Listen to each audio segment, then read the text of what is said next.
Okay. Welcome, everyone. This is sure to be a lot of fun. This is a part of some work with the Center for the Study of Ethics and the Global Intercultural Initiative. My colleague, Dr. Watt, has stepped out, but this is going to be a workshop and talk and broader conversation related to representation, ethics, and culture, reflections on the other, and intercultural communication research.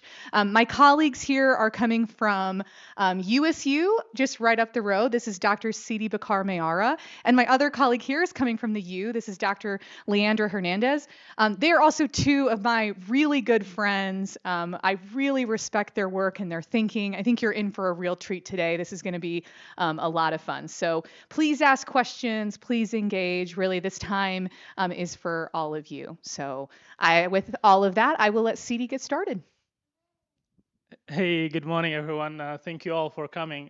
Thank you, faculty members, staff. Thank you, students, for coming. I know not everyone here is doing the mixed method course, and you're here for the occasion and to kind of learn about the work that we're going to do. And so I'll kind of try to kind of set it up a little bit so we so what I kind of end up saying here makes some sense. When it comes to research, some of us believe that one cannot completely capture the human experience.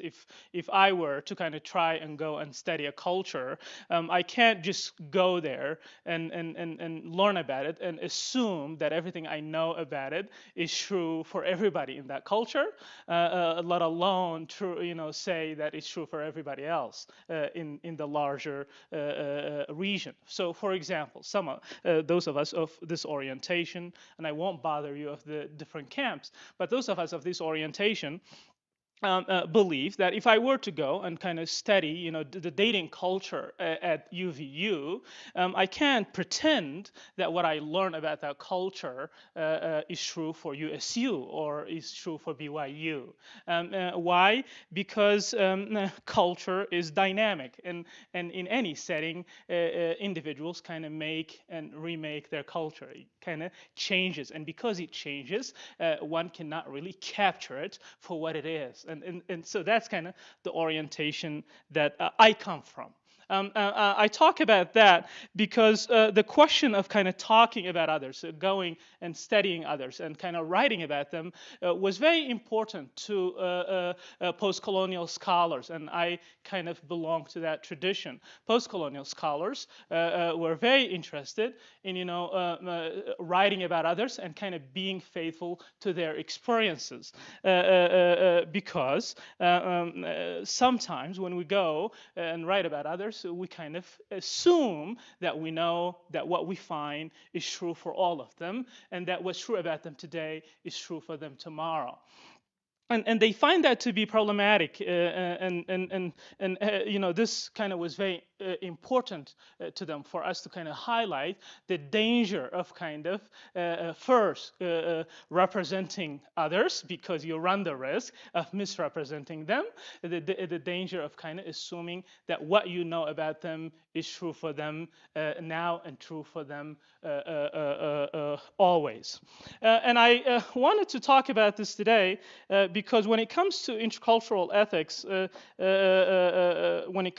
in relation to research, it's very important for us to kind of recognize, a few things: the relationship between power and representation. First of all, if I were to as a Mauritanian, for example, if I were to kind of have an interest in Utah and want to write about the community in Utah, what would I need to do that? And this is kind of a broad question. There is no yes or no. For me to kind of, as a Mauritanian, living in Mauritania, learn about Utah, what would I need to do?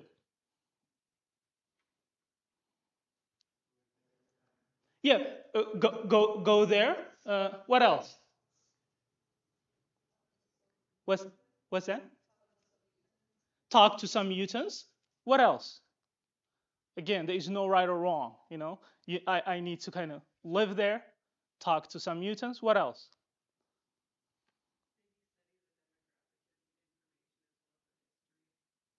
Study the demographic information, study the history. And I ask you these questions because these are all important answers. For me to kind of go and study a different group, first I need to kind of have the capacity to do so. To be able to kind of go and write about others, you need to kind of have power to do so. And this was very important issue that post-colonial scholars have highlighted. And this kind of something that Edward Said, who's kind of the champion of kind of representation, highlights about how for Europeans writing about the Eastern other to kind of be able to do that, they needed to have power to go and do it. And they needed kind of for it to kind of be kind of something that would be celebrated in their communities as well. But in their writings, he noticed that European scholars studying the East examined others and wrote about others as if they are timeless and unchanging. And what got his attention is that one day he says, I was reading Gerald de Nerval writing about the Syrians, and I noticed that he was repeating the same thing Lang said about the Egyptians. And the assumption was that, that Egyptians and the Syrians are the same, that Indians and Thai are the same, and so on. So the other, when it comes to issues of representation, I want you to recognize that representation has a history, and that history is not glorious, and it has led a lot of people to kind of recommend that we kind of pay attention to what it means to go and study others, what it means to talk about them, and what would be proper, improper when it comes to talking about others. And so they highlighted the danger of speaking for others because when you speak for them, you are not always faithful to their experiences, and it's important for us to kind of recognize the damage that can do. Now that doesn't mean that we stop, kind of going and studying, communities that we're interested in. It's kind of an invitation for us to recognize that needs to be done with care, and for us to kind of recognize that history of people going to write about other cultures, study about other cultures, and speaking about them as if there is nothing to them than what we know about them, and that they don't change. And you can see that sometimes we talk about others as if they're incapable of change. And it's very important for us as educated individuals interested in others to kind of recognize the danger of kind of speaking about them that way. And so when Dr. Ruat and Dr. Mans invited us to come here, I was kind of thinking about what do we do? I wanted to highlight that ethical and cultural research should be kind of viewed as a pursuit. And what I mean by that is that we need to kind of be cognizant of the danger that comes from kind of writing about others, that we kind of pay attention to and try to kind of be committed to doing it better and better. And recognize that we would make mistakes, and you do that, as some of you highlight in the back, kind of through kind of listening to their perspectives and kind of privileging those perspectives, kind of being kind of able to kind of try to as faithfully as possible capture those perspectives, and to kind of maybe kind of engage them as co-creators of knowledge, and not kind of subject of one's kind of research pursuits. That you kind of engage them as active participant in the research project, so that you are kind of able to kind of capture their lived experience. And some have highlighted that not only kind of through kind of sharing what you're doing with them, but also making sure that they're there throughout the stages. Some actually highlight the importance of us, in trying to kind of learn about others, to kind of engage them throughout the process so that they're contributing to what is being examined, how it is examined, and the best way to examine it. And so I highlight these things because they are very important for us as individuals interested in issues of representation, in kind of issues of kind of representing others positively. When post-colonial scholars kind of highlighted the danger of representation, the danger of misrepresentation, some people have highlighted, does this mean that we can't speak for others at all? Does this mean that one, cannot have a genuine interest in a culture and write about it in a manner that is not problematic? And they said, no, one can go and learn about a culture, not to kind of represent and misrepresent them in an attempt to control them, as was kind of the case in early, European writings about the Eastern other, but have a genuine kind of curiosity in kind of their lived experience. That is not wrong. It's not kind of a push against us writing about others. It's recognizing that the one way to do it is to have genuine interest in learning about their culture. Another way to do it is to kind of go there with certain agenda in mind, go there and pretend that you know everything there is to know about them and talk about them as if they're incapable of change. That one can go there with curiosity, with genuine interest in kind of learning about the culture, in learning from the culture, and in learning with the culture.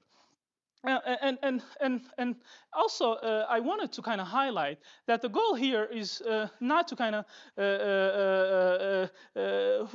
push us to avoid making mistakes. We will make mistakes. Intercultural communication research as a pursuit is a commitment to us doing and undoing some of damage that we can kind of do as we kind of pursue knowledge about others. And so we need to recognize that as researchers interested in learning about others, that we will make mistakes. And it's okay for us to make mistakes as long as we're willing to kind of reflect on those mistakes, to learn from those mistakes, to kind of engage better processes to kind of learn about them. And finally, and I will leave this the rest of the time to Leah because she has an exciting stuff to share with you, to kind of recognize the importance of uncertainty.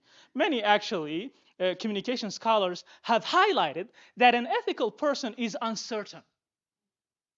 And what that means is I know that I value who I am, I value my culture, I value my beliefs, but I don't kind of see them as kind of the end all be all, in the sense that I know maybe there's something I can learn from others and about others and so on. And they think that there is something exciting about us recognizing that we can be so committed to who we are, our values, and we should, but also recognize the possibilities, the potential of kind of learning from others. But I talk about also embracing uncertainty in a different sense that I talked about earlier, for us to kind of recognize that in writing about others, in studying others, we need to kind of avoid assuming that we know what we know about them is all there is to know about them, and to kind of be willing to kind of reflect on that and try to learn more and learn better and so on.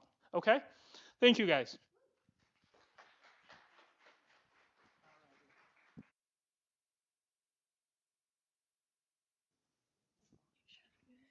All right. Good morning, y'all. How we doing? Good. Beautiful. Thank you all for being here. As you can see here on the slide, my name is Dr. Leandrda Hernandez. My pronouns are she, her, ella.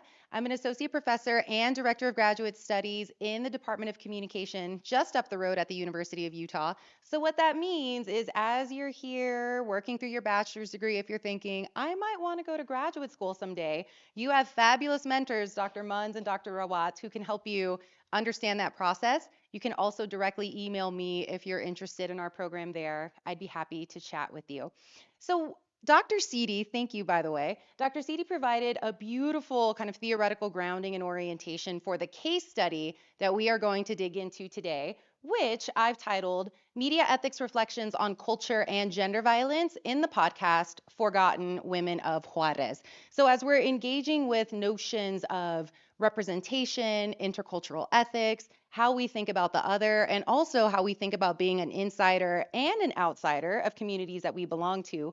All of those are some of the central points that really inform my research. Oh, well, that's okay. Google Slides is not our friend. Do you want, maybe we'll pull up PowerPoint. Yeah. Yeah, because that might be better. I was like, oh no, it's definitely not in white font in the PowerPoint file. JK.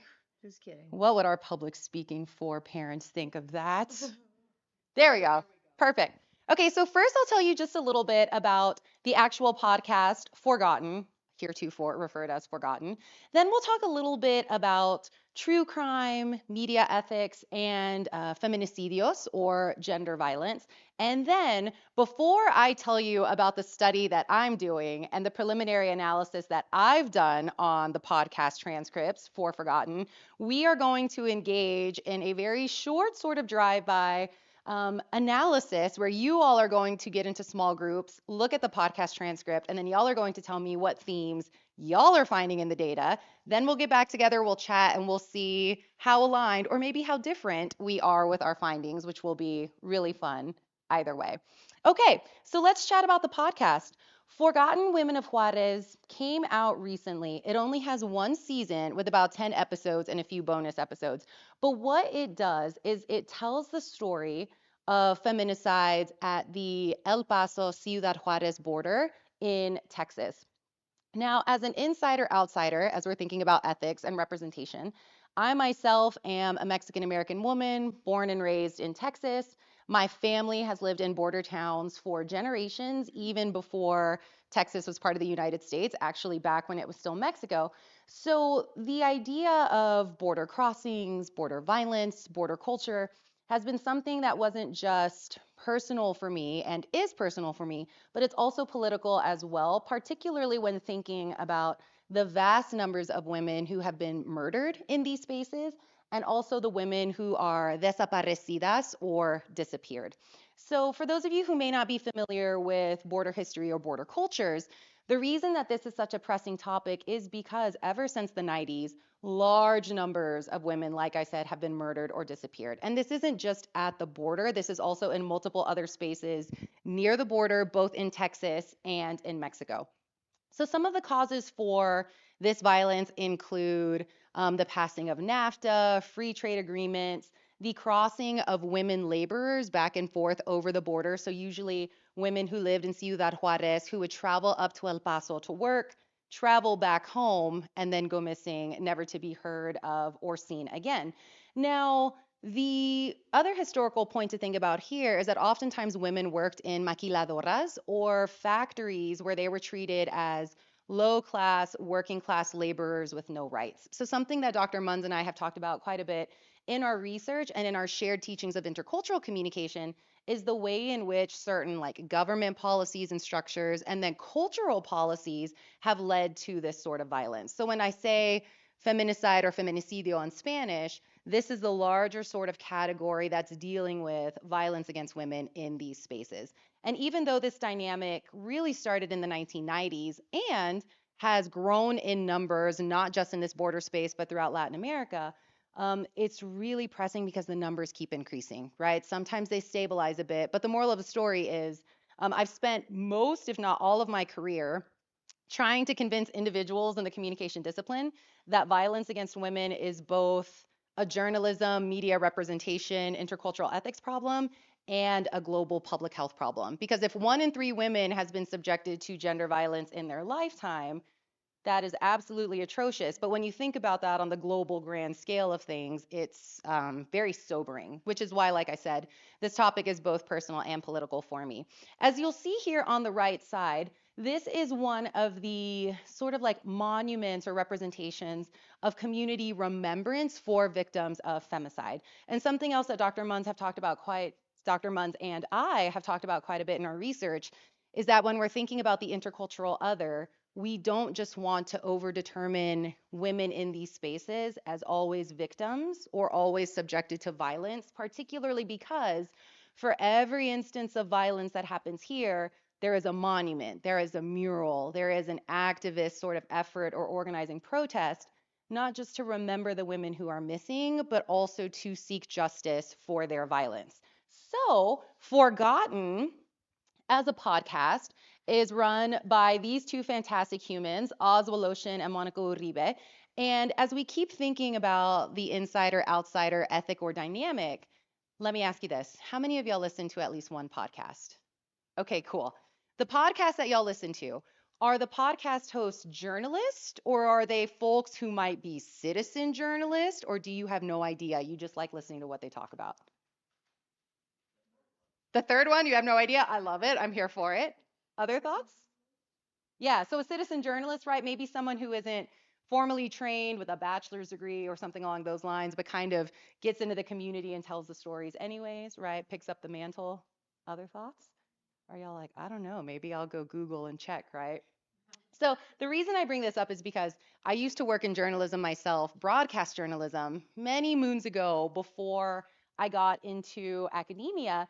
And what's really interesting now is that podcasts as a medium, and I'll talk about this in a few minutes, have changed how we think about journalism. Podcasts have also changed how we think about audience engagement. What's fascinating here is that both of the podcast hosts are journalists, right? So if we're thinking about intercultural ethics, you might listen to this podcast and at least hope that the journalists are abiding by field codes of ethics related to doing no harm, honoring the stories, thinking about the ethics of intercultural storytelling, and then really seeking out justice for the harms that have been done. So, what's really beautiful about the podcast is as the episodes progress, you kind of hear this back and forth between the two hosts with one individual, Oz, who's not a part of the community at all, vis-a-vis race or gender, and then Monica, who is a Mexican American woman herself with border crossing experience, who is directly invested in this topic for multiple reasons. So I wanted to bring that up here because the notion of who's telling the stories is fundamentally crucial when we're thinking about ethics.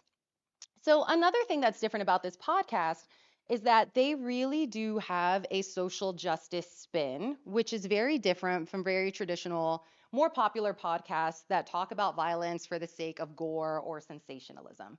Have any of y'all heard of the podcast My Favorite Murder? No, got a few. Okay. It was more popular, I think, in recent years. But the host of that podcast, for example, will tell stories of gore, murder, brutality, and it is racy, saucy, sensational. And the whole point is to have headlines and themes that really draw you in, right? The ethics of it, though, are different because then you think about and you ask the question, what do we get out of telling stories of gore and brutality, right? Like, what's the purpose of having podcasts that keep spotlighting these sorts of storytelling techniques that maybe are good for short bits of audience connection, but don't really do anything outside of that? So, one of the reasons I was so captivated by Forgotten is because the two hosts really do take time to draw out the stories of women who were murdered, to talk to their family members, their loved ones. They critique the justice system for not seeking justice for the victims of feminicidio. And by extension, something that Dr. Munz and I talk about quite a bit in our work, they also highlight the community resistance that is fighting these injustices, kind of like I said a few minutes ago. So you hear two of these sorts of examples on the slide. One of them is Ni Una Mas, which is not just a Latin American sort of transnational effort to call attention to feminicidal violence, but it is now transnational outside of the US and North America with protests happening in Ireland and in other places in Europe. So, something that I really love about the podcast is it's different from others in that it's trying to do justice not just to the stories, but also for the victims as well. So, we've been talking about true crime podcasts writ large, but I wanted to take a moment here just to kind of define the terms that we're walking through because this is also a very important part of the research process. And as I'm sure y'all have been talking about in your classes, you've got to know what terms and definitions you're working on and working through if you're doing research on and with communities. It's important for how we think about variables and surveys. It's important for how we think about doing interviews with community members. And so, for that reason, let's start with some terms. So, when we talk first and foremost about violence against women, one of the number one questions that I get in multiple spaces is why is this a separate category from gender or from violence writ large, which is an excellent one. Let's talk about it. So, violence against women is defined as gender based violence that is essentially violence against women because they are women. So, when we talk about intersecting factors of like patriarchy or machismo in Latin American cultural context, we can see how these sorts of perceptions lead to ideas that this sort of violence is normal, normalized, and okay. I'm telling you, when people ask me at events, what do you study? I'm like, do I say intercultural ethics so I don't immediately be the Debbie Downer at the party, or do I talk about this, right? That's kind of the idea. So, the reason why, like I said earlier, I'm so haunted by this topic is because almost 737 million women in the world have been subjected to one form of gender violence at least. And that's according to the United Nations Women Research and also many other scholars. So, what includes this kind of violence? Physical violence, sexual violence, intimate partner violence, harassment, and on and on and on, right? So, what's really fascinating about this space is Forgotten and other true crime podcasts that talk about this sort of dynamic engage with a very complicated modality of storytelling, sometimes with individuals who are survivors themselves, sometimes individuals with no connection to the topic but just an interest, and then sometimes people who just want to have a highly engaged podcast rate, which raises other ethical questions altogether. Now, when it comes to true crime podcast, ever since the early 2000s, true crime podcasts have been on the rise, and there is no stopping, my friends. There is an overabundance of true crime podcasts, as you can see here, and this image isn't even a full representation of them. So, as someone who has been swimming in the true crime podcast soup for years, and as a former journalist myself, part of the reason I keep thinking about the significance of true crime podcasts as an intercultural ethics exercise, it keeps on going back to the storytelling. Who's telling the stories of violence? What are their goals or outcomes? And also through an ethics lens, what do the audience members get out of it outside of sensationalism and gore? Are we called or moved to action? Are we called to engage in some sort of corrective justice in our communities? Or do we listen to an episode, think, oh, that's kind of interesting, and call it a day, right? All of which the responses have different sorts of ethical implications. So why are we as a society obsessed with true crime? Do any of y'all listen to true crime podcasts? We've got a few. Y'all are nodding. I'm with you. I don't want y'all to hear this and think like, "Oh, I'm a terrible person." I love true crime. I got interested in true crime because when I was a child, I used to watch Forensic Files with my mom and my grandma. That that the host, the speaker for the series, haunts me. I hear him in my dreams. I fall asleep to Forensic Files when I cannot fall asleep, y'all. It is like my background soundtrack. So when you're thinking, am I a terrible person for listening to true crime? No, I am with you. I'm obsessed. It's a haunting. That's why I research it. And research suggests that the same is true for the rest of society, right? So when we're thinking about true crime, it's the storytelling of real events shaped by the storyteller through their perspectives and their values and their beliefs. So, if we're thinking about intercultural ethics and telling the story of the other, you can already see here some of the complexities we've been talking about all morning. Other scholars argue that true crime is representative of our human urge to tell stories, right? But that the crime violence angle of it makes us think about it differently.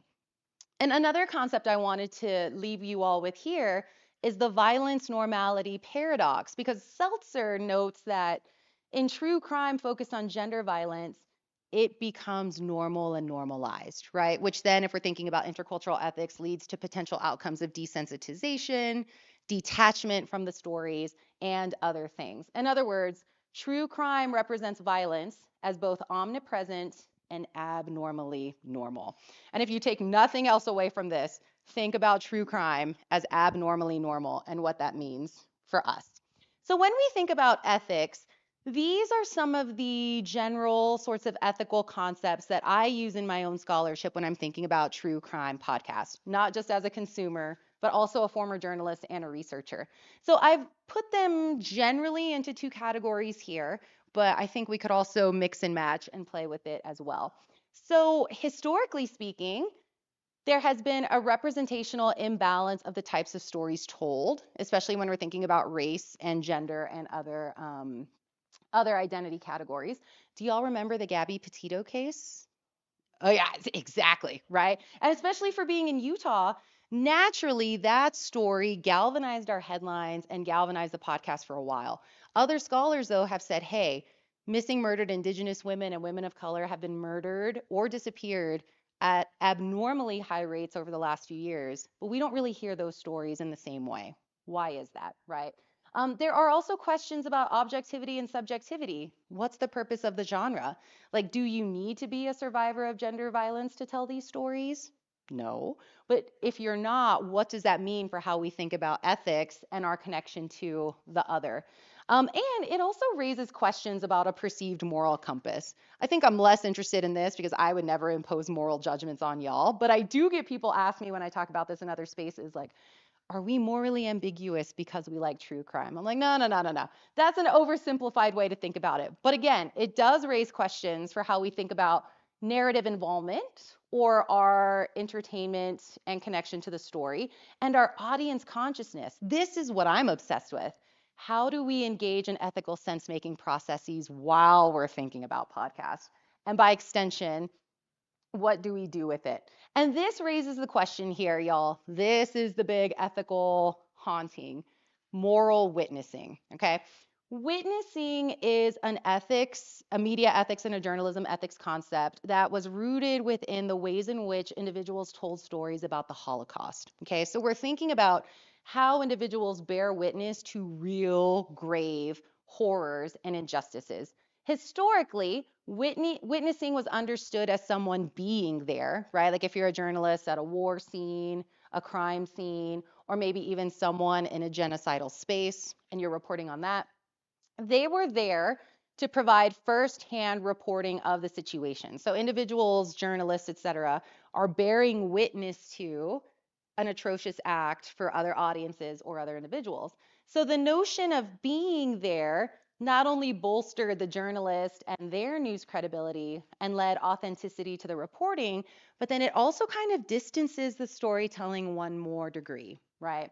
And then when you think about how one journalist reports on something and one podcaster reports on something, the stories chain out in very interesting ways, which again brings very significant questions for how we think about the intercultural other. So you can think about witnessing taking place in media, like having an eyewitness account, witnessing of media, so you all being somewhere watching it yourself, or via media, listening to a news report or a podcast episode. And Dr. Munz and I have done a ton of work on media witnessing and moral witnessing in other spaces. And as you can see here, to bring it all together, it highlights not just the insider outsider nature of the dynamic, but it helps us think about the ethical criticality of the stories we tell, especially when we're not a part of that community. All right, who's ready for some methods? Y'all are like, do I have a choice? No. All right, friends, we're doing it. So what I've done in my own research, this isn't published yet, I'm still working through it, is I've done my own first iteration of a thematic analysis of all of the podcast transcripts for Forgotten. I've listened to the podcast multiple times while reading the transcripts. I've taken notes. I've also done intertextual analysis, which is where you analyze news articles with the podcast host, you analyze stories about them and media discourses about them. And what I'm swimming in now is a thematic analysis of the podcast. So like I said earlier, there's 10 episodes total plus 2 bonus episodes. And generally what you would do with a thematic analysis, whether it's an interview transcript, a podcast transcript, or something else along those lines, is you would go through and read multiple times and you would identify the preliminary themes that come up from your analysis.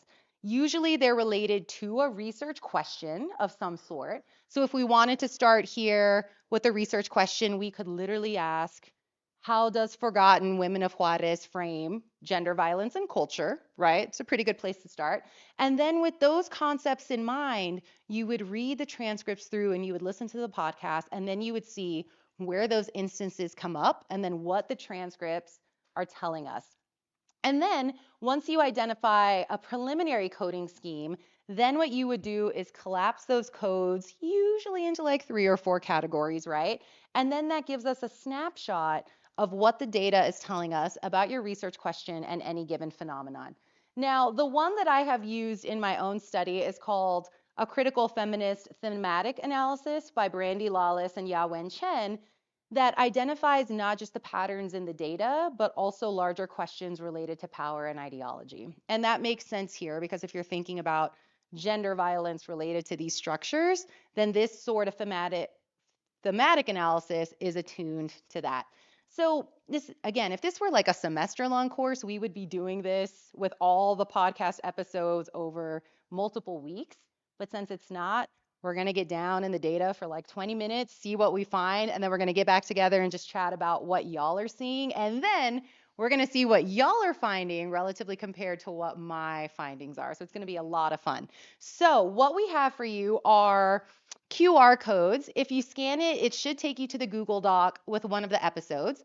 What I would like for you all to do is get into small groups, maybe 3 to 4 folks, and the podcast transcript is kind of long. If y'all want to divvy up pages like 1 to 5, 5 to 10, etc., go ahead and take some time looking through the transcript. See what you find. Chat with your classmates. What patterns or themes are coming up to you? How are you making sense of the data? And then we'll regroup in about 15 or 20 minutes and we'll chat about what we found. Sound good? Okay. I love that they're giant QR codes. That's like the best thing I've ever seen. Yeah. As long as each group has 1 to 2, I think y'all should be good.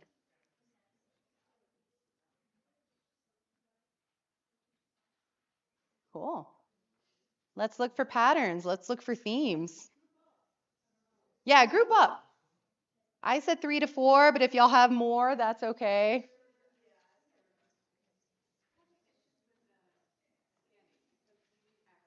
Oh, can you make the scan public?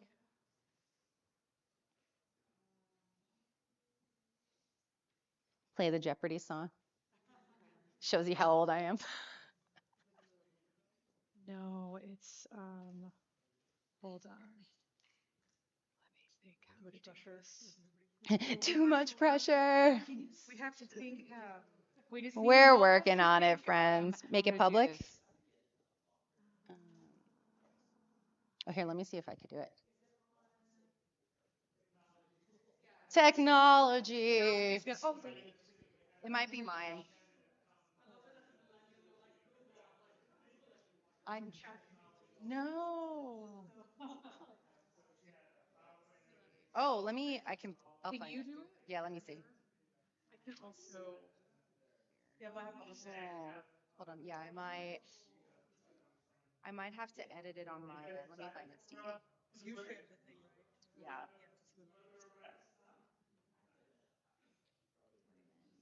I might have it. Okay, try again. I might have it. Did it work? Yay. Okay. So this is the final podcast episode of the series. Think about that as you're thinking through what you're seeing, right? Like, how would this final episode culminate the podcast? What are they talking about? Who are they talking about? Who are they interviewing? And how is culture represented? Go ahead and dig in, and then we'll regroup in about 15 to 20.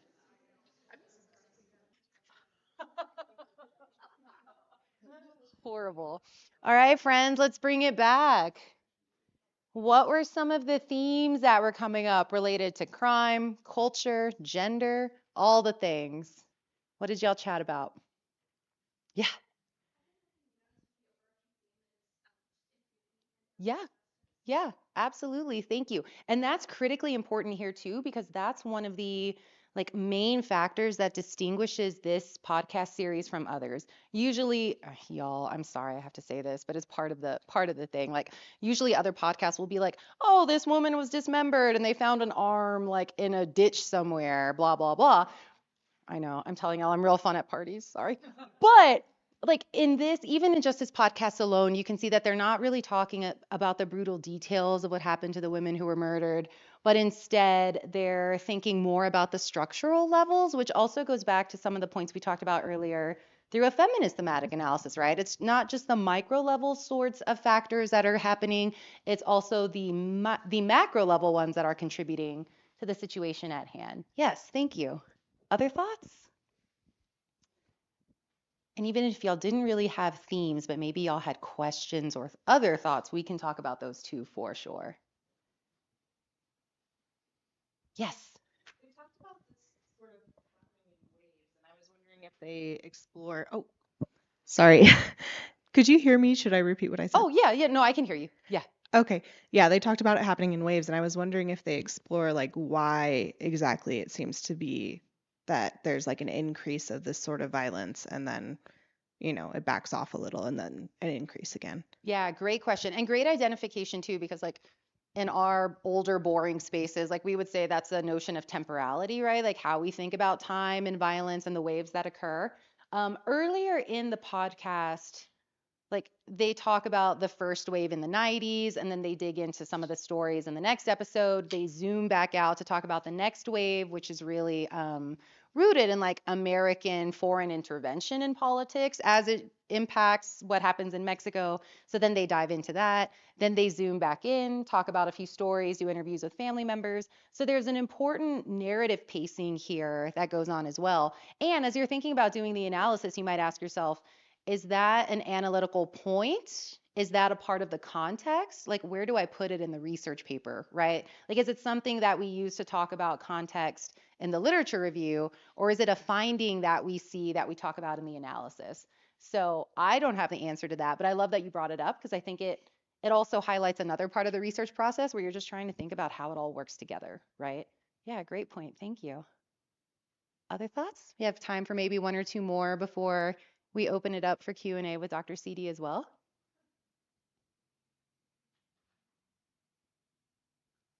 Yeah. I was reading this part where they're talking about viewing the border from up high and how it was like waves crashing, breaking against a wall, Yeah. and it was just like very evocative of like unsustainability and pressure growing and growing. Yeah, thank you for that too. Because what we're picking up here with all of y'all's responses are different sort of narrative embodied transformational elements, right? So they're setting the stage in both this episode and in others with sounds, with feelings, with senses that really do kind of help transport you there so that you can feel it and see it alongside hearing it.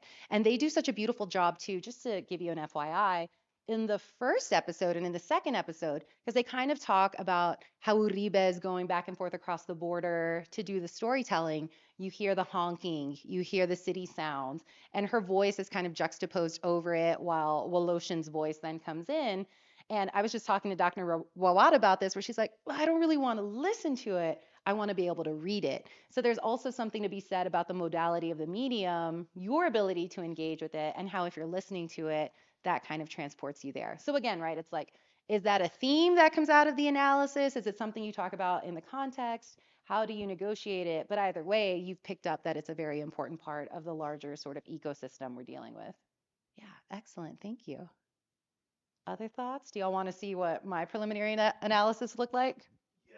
Y'all are like, I'm ready, friends. Let's go. Okay, so I identified four general themes after reading all 10 of them, right? And there's no perfect number for themes. There's no perfect sort of system to follow. Like if you were to do the same exact analysis I did, you might find similar themes, you might find different ones. But generally, what we have are themes or the codes that come into them, right? So, like, generally, you'll have a bucket theme and then some of the smaller codes and categories within. So, some of the ones that I identified first and foremost are one, identification with the victims through this storytelling by saying they're a part of the community, they understand what's going on, kind of thinking about the other. Uribe says, like, this is my community too, so I really know what's going on, and therefore I can tell these stories in a different way. They also include testimonios from family members and journalists to help us complicate the problem. It's not just one person telling the story every single episode, you hear multiple voices. There's voices from coroners, there's voices from the police force, who in Mexico could quite literally be murdered for being on this sort of podcast, right? Because they could be seen as vendidos or sellouts.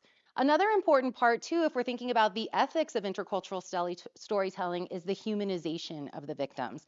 Again, we're not just thinking about only the brutality or the brutalization, but Woloshin and Uribe really do go through great lengths to tell the memories of the victims about when they were alive, not just focusing on their death. And ethically, this is a critical departure too from other podcasts that just use the brutality to kind of sell the stories and get ratings. There's also, going back to our point here, a larger critique of systems, right? So they take it to the systems hard. They're critiquing law enforcement, they're critiquing forensics labs, they're critiquing American intervention in the migration process, and in their conversations, they also critique how other folks are engaging in storytelling about this. And this is only in 10 episodes, right? This is no easy feat. And at the end of the day, which I think is also super duper fascinating, is they talk a little bit without using the phrase of bearing witness. So they're talking about the justice based goals that they have for the podcast. They talk about why they're interviewing family members, and they also talk about their own concerns for their own safety that relate to them engaging in this type of journalistic practice. So again, right, even some of the points that y'all are bringing up about temporality, sensory, evocativeness, and system critique, they're all woven in here, right? And again, this is not the only way you can do this analysis or a perfect way to do this analysis. This is just the data soup that I have been swimming in recently. So as we wrap up my quick talk here and then transition to a quick Q&A with Dr. Sidi, my amazing, amazing friend, I wanted to leave you all with this quotation here, which I think really kind of highlights why I'm so haunted by this work, but also what our collective ethical responsibility when it comes to cultural storytelling. I was just telling your fabulous professors that one of the senior scholars in our field who I respect deeply, she was a respondent to a presentation on this topic I had last year. And I'm like, she's getting ready to tell me what she thinks about my paper. I'm here for it. And then she tells me, I don't know if this kind of podcast or this kind of media has the liberatory potential you think it does. And I was just like, well, I quit. I'm going home, right? I'm going to find a new career. Maybe Stevie and I will open a bakery or something. But the more we both don't bake, we just like being in bakeries around sweets. LOL. Our bakery would not be that good. Um, Gentle reader, I did not leave academia, but it really did sit with me, right? Because I think when we're thinking about intercultural research, intercultural storytelling, the ethics of engaging with the other, this quotation from one of the interviews with Uribe really stuck with me, right? Like you can juxtapose the quotation alongside the cross of memory and the protests that women are constantly engaging in. And in this interview, they basically ask her, like, okay, Monica, what's the point? Why do you do this work? What's the big deal?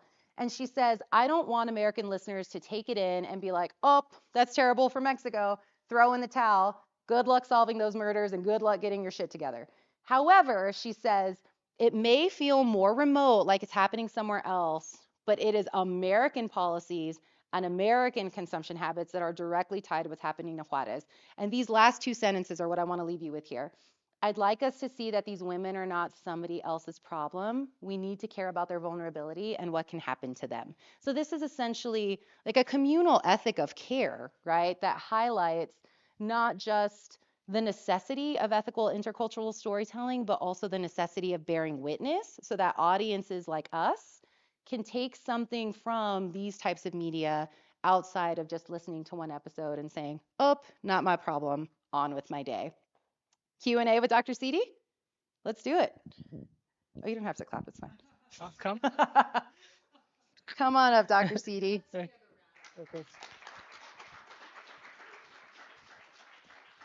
Lucky for y'all, y'all get this and not bakery treats from Maya and Dr. Munz's not so great bakery.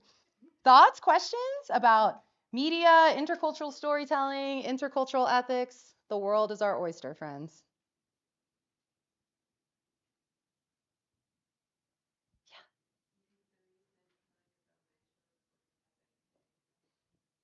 Oh, yes. I mean, that's a great question. Thank you.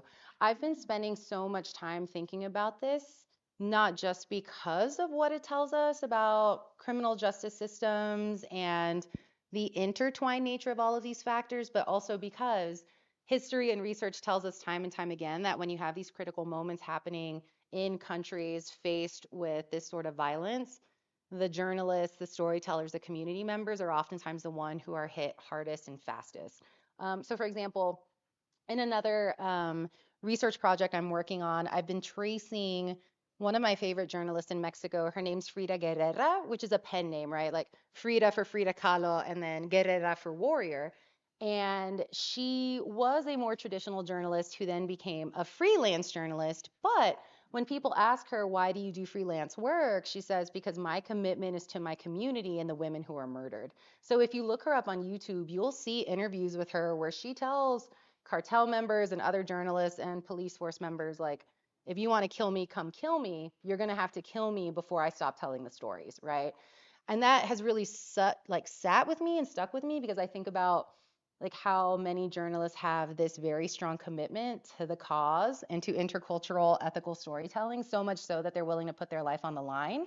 And now with the recent murder, then the question becomes like, how do we think about this one factor having multiple ripple effects in multiple institutions, whether we're thinking about criminal justice institutions, journalism institutions, and the like? Yeah, thank you. And I should just add that one thing that kind of I liked, and you talked about this in the back, you talked about the different waves, this happened, and Leah talks about this in her analysis, that they kind of try to shed light on the systems. Yeah. Because, in intercultural issues of, scholars have highlighted the importance of kind of situating, things in their historical context. Yeah. To kind of, this cannot be understood outside the relationship with the United States, Yep. outside of American interventionism, and so on. Yeah, yeah. Interventionism leads to labor, which leads to maquiladoras, which then creates the space for the violence, and on and on and on, Yeah. right? So when we think about our collective responsibility, that is the implication, right? Yeah, And the yeah. connection. Yeah.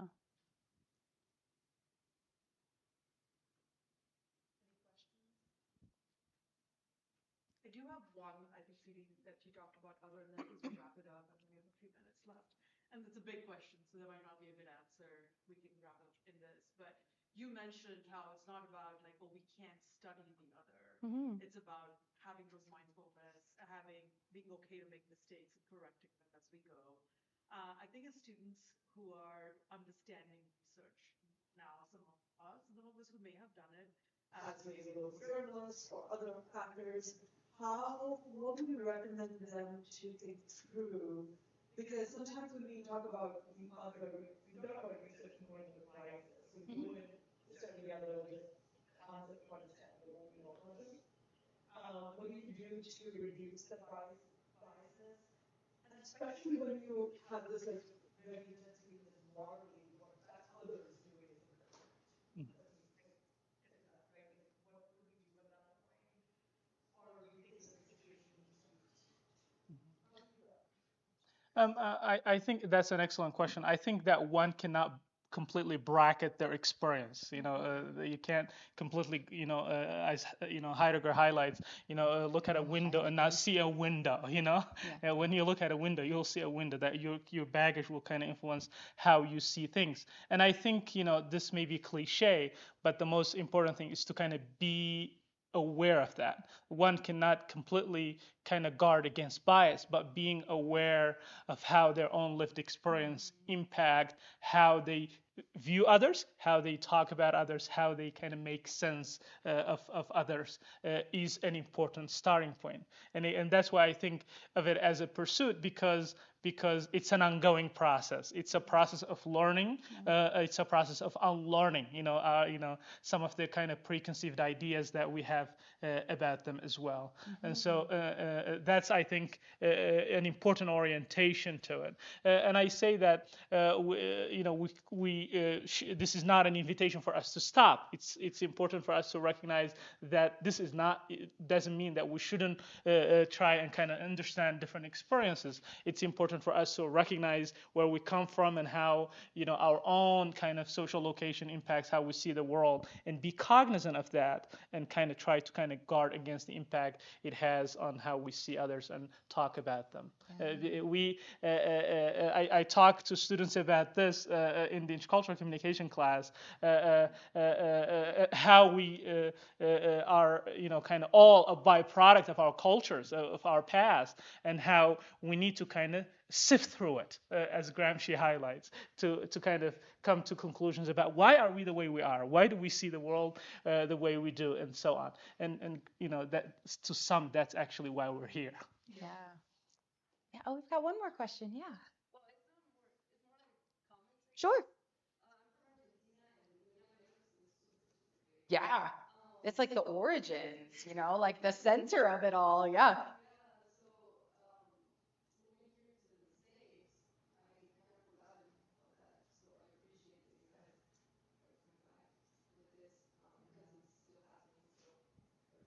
Yeah, of course. I mean, that's kind of the spirit, right? That you keep telling the stories, you keep reminding people this is important, especially when gatekeepers and stakeholders tell you it's not, right? Because it's still happening here, there, throughout Latin America and other places. I mean, the only other thing too I wanted to say, to connect both of y'all's points, is that's the power of intercultural storytelling, right? Like when we're able to have platforms where we can tell these stories in an ethical way and then let the stories speak for themselves, right? And I think this is one of those examples where you have an insider, outsider, and then an outsider who really do humane intercultural storytelling in ways that flips the script and helps us think about a very important topic in a more humanizing way. Yeah, let the stories speak for themselves. Beautiful. Thanks, y'all.